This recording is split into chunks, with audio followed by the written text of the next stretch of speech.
किसी भी नए हुनर को सीखने की कला में महारत हासिल करने के लिए सदियों से जापानी मास्टर्स एक खास सिस्टम का इस्तेमाल करते आए हैं।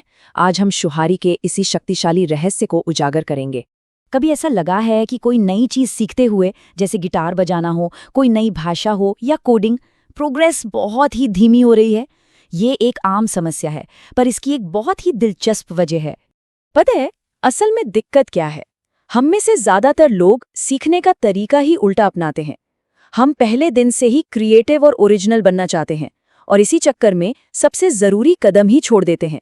हम एक्सपर्ट्स को देखकर सीधे उनके रिजल्ट को कॉपी करने की कोशिश करते हैं, उस प्रोसेस को समझे बिना जो उन्हें वहां तक लेकर गया। तो इस प्रॉब्लम का सल्यूशन क्या है? जवाब है शुहारी।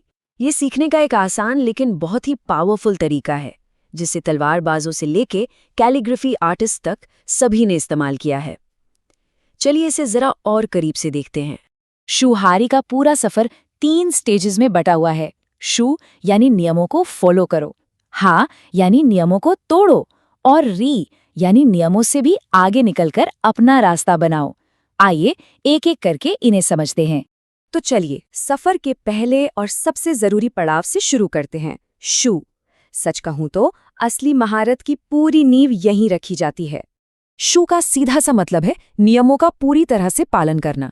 इस स्टेज में स्टूडेंट अपने टीचर की हर एक हरकत, हर तकनीक की हूबहू नकल करता है। यहां अपनी स्टाइल या क्रिएटिविटी की बिल्कुल जगह नहीं होती। ये पूरी तरह से अनुशासन का समय है। इसे ऐसे समझिए जैसे आप कविता लिखने से पहले अल्फाबेट सीखते हैं, है ना? आप खूबसूरत कविताएं कैसे लिख सकते हैं अगर आपको क ख ग ही ना पता हो? बस शूट स्टेज वही मजबूत बेस बनाता है जिसके बिना असली क्रिएटिविटी आ ही नहीं सकती।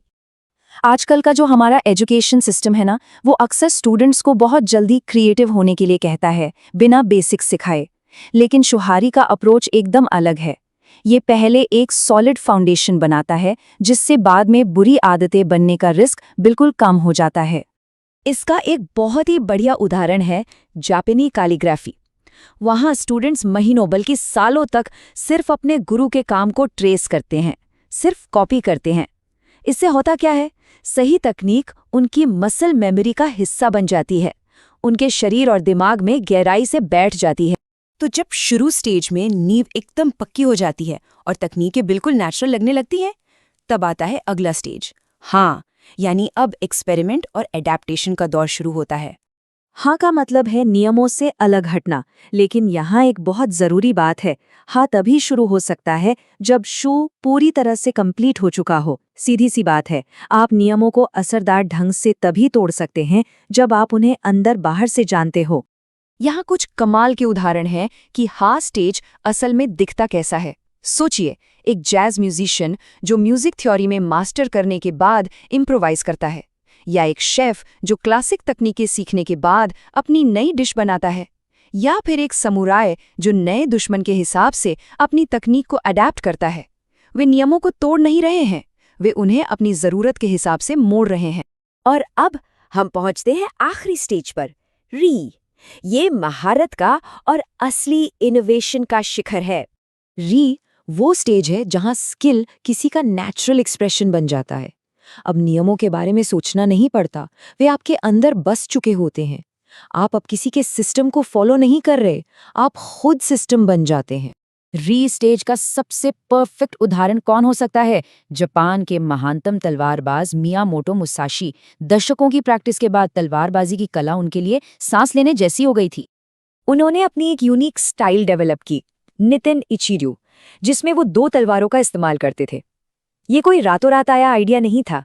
ये पारंपरिक तकनीकों की गहरी समझ यानी शु और सालों के एक्सपेरिमेंट यानी हाँ का नतीजा था। ये री का एक शानदार उदाहरण। तो ठीक है, ये सब तो बहुत अच्छा है, पर इस प्राचीन ज्ञान को हम अपनी सीखने की यात्रा में कैसे लागू कर सकते हैं? चलिए देखते हैं कि इसके लिए क्या प्रैक्टिकल कदम उठाए जा सकते हैं। सबसे पहले एक एक्सपर्ट या एक मेंटोर ढूंढें। फिर कम से कम 6 से 12 महीनों के लिए शू स्टेज के लिए खुद को पूरी तरह से समर्पित कर दें, यानी सिर्फ नकल करें, कोई क्रिएटिविटी नहीं। जब आप पारंपरिक तरीके में सहज हो जाएं, तब हा स्टेज शुरू करें और छोटे छोटे प्रयोग करना शुरू करें। यहीं से आपकी अपनी आवाज निकलनी शुरू होगी। महारत रातों रात नहीं मिलती। जब लोग किसी एक्सपर्ट को देखते हैं ना, तो उन्हें सिर्फ री स्टेज का सहज प्रदर्शन दिखता है। वे इसके पीछे छिपे शू और हा के सालों के अनुशासित अभ्यास को नहीं देख पाते। शुहारी की सबसे खूबसूरत बात यह है कि यह अभ्यास करने के तरीके को लेके सारा कन्फ्यूजन खत्म कर देती है। यह सीखने की प्रक्रिया को एक स्पष्ट दिशा देती है। तो सवाल यह है कि इस ज्ञान के साथ आप किस हुनर में महारत हासिल करने की यात्रा शुरू करेंगे।